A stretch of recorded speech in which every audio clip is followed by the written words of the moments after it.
Donc salut à tous. Donc on se retrouve aujourd'hui pour le 3e jour du festival de la Flume Enchantée à Jevzé. Et on est en compagnie de Fat Babs.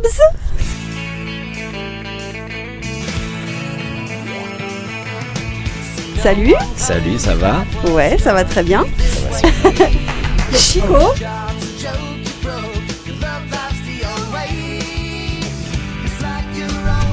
Yes. Volodia.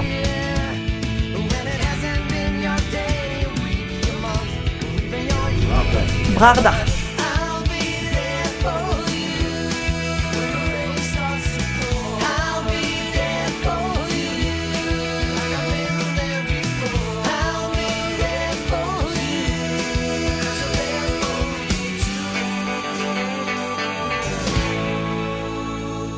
Et donc, on est très content de pouvoir vous avoir Merci beaucoup, nous dans aussi notre on est très petite contents. vidéo. Alors, on va déjà parler de l'actu, de l'album. Ton album qui s'appelle This Love Is Forever, c'est ça? Exactement. Désolée pour mon accent. T'inquiète, c'est très bien, ça se dit de toutes les manières. Donc, il est sorti cet été. Et là, avec un peu de recul, comment tu perçois le retour de ton public? Enfin, du public. Je suis super content franchement parce que quand on a fait ce disque on s'est dit on va essayer de faire un truc simple qui colle vraiment à l'ADN que je peux représenter, tu vois, ce reggae hip-hop, ce truc super enjaillant, super soleil et tout, et tu vois on a eu que des bons retours et tous les retours ont été surtout aussi dans le sens que les gens ont vraiment ressenti le love qu'on a mis dedans, tu vois, tout cet amour qu'on voulait partager. Que tu veux. Et c'est le plus beau cadeau à mes yeux, au-delà de tous les streams, toutes les écoutes, tout ça, c'est qu'ils ont compris pourquoi on a fait ce disque-là. Et ouais. Ça veut dire que c'est cool. C'est cool. Paris réussi, quoi. Ouais, franchement, on est trop contents, ça déchire. Donc, il y a 18 titres avec plus de 21 artistes. Mm-hmm. Donc, entre France, Jamaïque et Caraïbes. Ouais, exactement. C'est quoi qui t'a guidé dans le choix des collaborations? En fait, il y a eu, disons, 3 axes. Il y a le premier axe, c'est d'abord j'ai travaillé avec mes potes, les gens que je kiffe grave, tu vois. Évidemment, Naman. On a aussi des titres avec Chico. Il y a un titre, un remix avec Bigaranx, tout ça. Enfin, tu vois, il y a vraiment tout un premier cercle où c'est toutes nos connaissances, tout ça. Tu vois, tous les gens avec qui on travaille depuis longtemps. Il y a un deuxième axe, c'est on s'est fait un kiff pour travailler avec certains Jamaïcains comme Capleton ou Queen Omega, ou tu vois, des artistes vraiment très confirmés. Et le dernier axe, que ça soit français ou Caraïbes, tout ça, c'est des artistes qui pour nous feront partie des grands de la scène reggae mondiale, tu vois, comme Jalil. Ça, c'est vraiment un artiste, moi, que je kiffe vraiment. Et en France, notamment Davoja. J'avais vraiment envie de mettre un vrai coup de projecteur sur Davoja. C'est pour ça qu'il chante sur 4 tracks dans l'album. Et tu vois, et là, il est en train de faire plein de choses. Il vient de sortir un super titre avec Biga, tu vois. Donc, tout se rejoint au bon moment comme il faut. Donc, c'est parfait. Parfait, quoi. Ouais. Donc, effectivement, on sent un vrai fil rouge. Autour de la transmission et de l'amour, comme ce qui avait pu être exactement. Dit. Pourquoi ces thèmes-là, transmission et amour, ça a une place aussi centrale dans... Parce que c'est toute ma vie, toute notre vie, tu vois, en fait, au final, tout ce qu'on a travaillé avec Naman avant... Naman, il avait 23 ans et il chantait Give Thanks for Being Alive, tu vois. On remercie d'être vivant et de pouvoir profiter de cet amour. Et du coup, nous, on a grandi avec ça pendant 10 ans. Et en fait, en plus, le titre à la base, je l'avais même pas composé, enfin, je l'avais même pas écrit pour ça, mais au final, tu vois, This Love Is Forever, ça veut dire que tout cet amour qu'on a partagé, c'est éternel, ça bougera jamais, il y a rien ni personne qui pourra toucher à ça. C'est beau. Et puis en fait, c'est quelque chose, c'est tellement primaire, animal, mais au final tellement essentiel, tu vois, quand on voit maintenant tout ce qui se passe, ce manquement de love. et on sera d'en jamais redonner un assez petit peu, nombreux, tu vois, pour le dire haut et fort, quoi, tu vois, aussi naïf que ça peut paraître. C'est l'essence de la vie, donc voilà, c'est juste voilà, ce en quoi on croit et ce en quoi c'est la base. On dit merci tous les jours. Mais j'aime bien cette réponse. Alors là, effectivement, pour toi, on a vu aussi que tu avais été nommé au Grammy Award. Ouais. En janvier dernier, aux côtés de, alors si j'écorche le nom, Collie Buddz ou Collie Buddz. Non, ouais, c'est Collie Buddz. Collie Buddz. Ok. Ouais. Qu'est-ce que ça représente pour toi d'être reconnu à ce niveau international ? Déjà, franchement, c'était une fierté de ouf, vraiment. Et puis, ce que ça représente pour moi, vraiment, au fond, c'est que dans la vie, tout est possible quand on croit en ses rêves, vraiment. Tu vois, ça peut paraître très basique, mais aussi très réel, parce qu'en fait, c'est une prod qu'on a fait, l'instrumental, parce qu'en fait, en gros, j'ai fait une instrumentale sur ce disque qui a été nominé au Grammy Award. Et c'est une instrumentale qu'on a fait genre en 10 minutes avec les gars. Et après, moi, cet instrumental-là, je l'ai envoyé à ce chanteur-là sur Instagram. Et finalement, il m'a répondu, il a kiffé. Et après, il a chanté dessus. Et après, il a mis ça dans son album. Et après, ça a été... Ouais, c'est un effet boule de neige. En fait, comme quoi, le moindre truc, tu sais, c'est pour ça que je dis toujours qu'il faut jamais sous-estimer le pouvoir de l'intention. C'est du moment que tu y crois... Et du moment que tu y crois, franchement, tant que tu y crois, voilà, il y a n'importe quoi que ça peut finir, ça peut t'emmener à des endroits exceptionnels où vraiment tu t'y attends pas. Et voilà, ce que ça représente pour moi, c'est au-delà de la fierté que j'ai, tu vois, de figurer sur un album d'un artiste aussi international que ça, c'est que ça montre que, tu vois, tout est possible. Et c'est pas parce que t'as grandi dans une toute petite campagne que tu peux pas aller toucher les plus grands artistes. Voilà, exactement, tout est possible. Vous avez la même vision du truc, enfin, le fait que justement, croire en ses rêves. Quoi, c'est sûr que si t'essayes pas, tu sais jamais. Et tu es vraiment, je trouve que la phrase de Fat, elle est très très juste. Faut pas sous-estimer le pouvoir de l'intention. Voilà, je pense que le truc qui nous réunit quand même autour de cette table, c'est qu'il y a un truc qui nous a drivé dans la vie, qui était aussi, c'est une énergie et une naïveté, et puis après ça fait des choses très concrètes. Et voilà, et ça fait des très belles choses. C'est sûr que toutes les rencontres, toutes les expériences, etc., tout ce qui découle en fait de cette énergie primaire là, c'est vraiment concret et c'est incroyable. Et puis après ça crée des chemins dans la vie et c'est beau, ouais. C'est ça, ouais. Ça crée des opportunités parfois, des choses comme ça. Ok. Et petite question, vous connaissiez depuis longtemps tous ou pas du... Oui, alors donc moi avec Volodia et Brarda, on a eu un groupe qui s'appelle Face Cachée, oui. Voilà, qui a été très actif entre je dirais 2011 et 2016-17 par là. Et on a collaboré avec Fat Babs aussi à de nombreuses occasions. En fait, on a aussi un peu évolué en parallèle de Naman, puisqu'on avait une formation un peu hip-hop reggae, on faisait partie des artistes où assez vite on s'est rejoint sur une philosophie et une esthétique de la musique. Et du coup ça a créé aussi tout un petit groupe de potes avec les Generation, je pense à Def, je pense à Scars, Kenyon qui est là avec nous ce soir. Scars d'ailleurs qu'on a eu en interview aussi, qui est super, génial, le bon doc. Qui est adorable. Il est fantastique. Mais ouais, donc du coup il y a eu toute une espèce comme ça de synergie. Donc oui, ça fait longtemps, hein. Nous ça doit faire bien pas loin des 15-20 ans entre les deux, je pense. Et avec Fat, je dirais au moins une douzaine d'années minimum. 2011-2012, ouais, je dirais par là. Ouais, voilà. Okay. Donc c'est vraiment une vraie bande de potes. Ouais. Et c'est incroyable, c'est cool. D'ailleurs aussi pareil, quoi, chose très concrète des choix de vie comme ça un petit peu qu'on fait en random. On est là ce soir, réunis par ce truc qui nous tient depuis 15 ans, c'est quand même dingue. Ça c'est génial. Non, on aurait pu tous s'éparpiller un petit peu tout ça, Voilà. ouais, et là tu te dis Et là, le même ce amour truc-là fait de qu'on est là. This love fait qu'on est là. C'est ça. Ça Ça tue. clôture bien cette petite phrase, enfin ce titre, comme on parlait tout à l'heure. Ok, merci en tout cas. Justement sur I Feel Your Love, Ouais.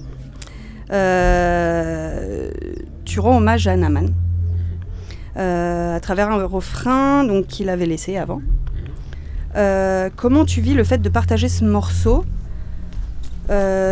sur scène avec le public d'aujourd'hui? En fait, le truc qui est fou, c'est que ce morceau-là, nous, on a fait un concert en septembre, je sais plus quand il était déjà bien malade, à la fin d'une tournée où il avait vraiment tout donné et il était vraiment fatigué. On avait fait il était bien usé, tu vois. Et il allait encore une fois monter sur scène, tout donner et tout. Et on était en loge et juste avant le concert, on entendait les gens crier Naman, tu vois, c'était fou et tout. Et il y a le guitariste, il a joué un truc à la guitare, et lui, tu vois, il par-dessus la guitare, il a chanté I feel your love. Voilà. Et en fait, ce qu'il disait, c'est que il parlait aux gens qui étaient de l'autre côté, il disait je ressens ce que vous êtes en train de me dire, tu vois.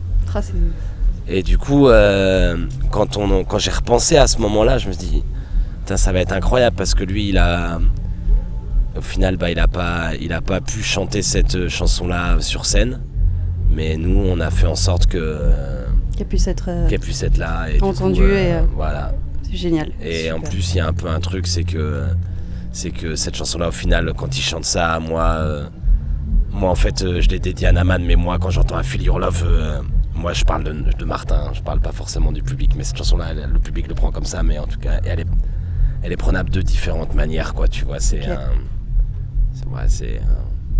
perso dépendant aussi, quoi. Comment ouais, voilà, exactement, ouais, grave. Ok. Quand vous êtes en festival, au niveau des sets, est-ce que vous les adaptez différemment d'une salle de concert, que ce soit par exemple par rapport à l'énergie, ce genre de choses, ou est-ce que c'est toujours le même fil conducteur, on va dire, enfin la même façon de faire, que ce soit dans une salle de spectacle ou dans un festival? Je pense que ça dépend des projets. Là, je vais pas parler pour Fat Babs parce qu'il le fera très bien, mais du coup pour ma part, il y a des choses qui changent selon la configuration de l'événement, quoi. Si c'est un festival ou alors un café-concert ou autre chose, une première partie ou autre. Et moi pour ma part, je joue et en son de système, donc avec des DJ, et en band, et du coup les deux sont différents dans la manière dont je vais les aborder.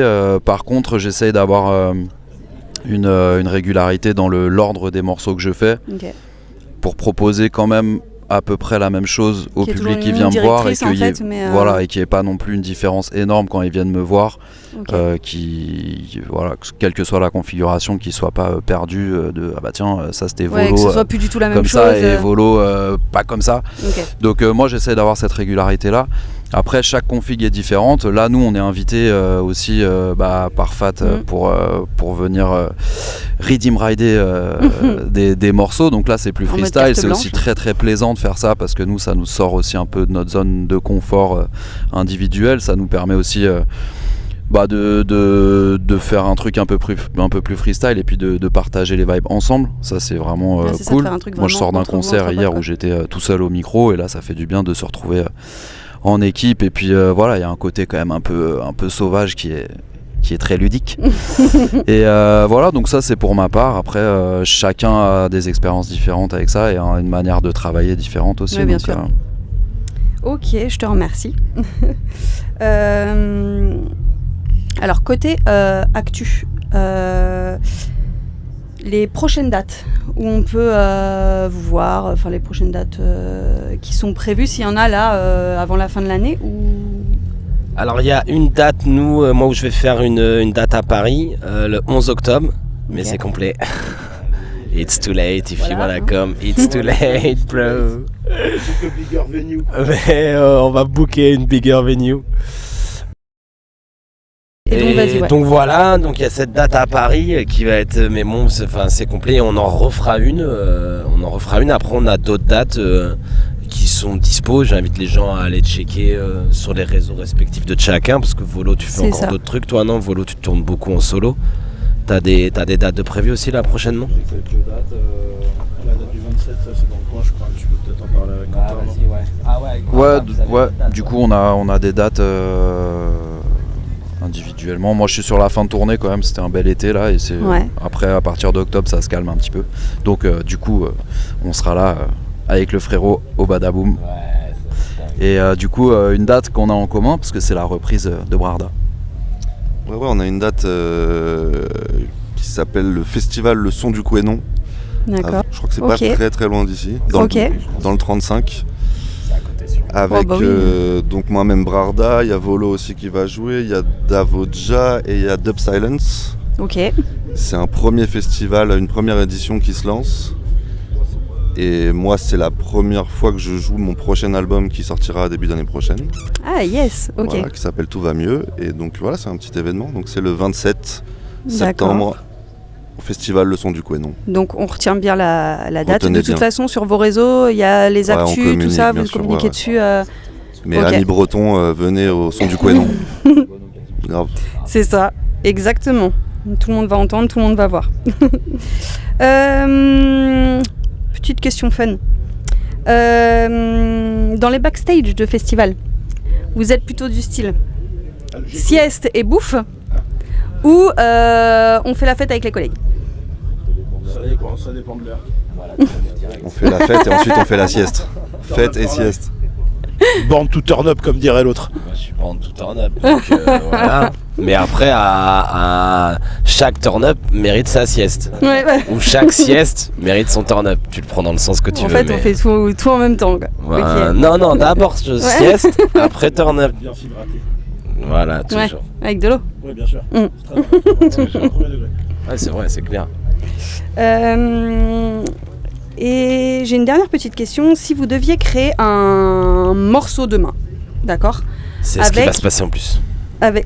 Je dois créer un morceau demain pour sûr, je vais en studio donc. Ouais, bah tu vois, c'est tombé. C'était pas du tout prévu.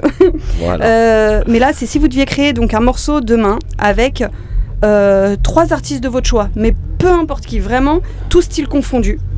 Ce serait qui? Chico, Brarda. En plus, si je dois dire la vérité, c'est ça la vérité. Hein. Non, la vérité, moi. Allez,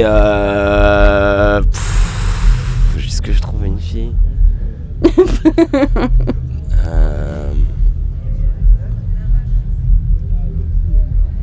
Waouh. Vivant ou mort. Ouais, peu importe. Vivant ou mort. Peu importe. Damien Marley, Joey Badass et Mac Miller. Ok, je les connais pas tous. Tu écouteras. Ouais. C'est comme ça, faut sortir un trio comme ça. Ouais. Si tu devais faire un genre de power trio. Ouais, c'est ça. Un genre de power trio. Le meilleur qui soit, tous styles confondus, vraiment. Ouais. The Roots, Erykah Badu et Oxmo Puccino. Il y a une petite DA qui est en train de se mettre en place.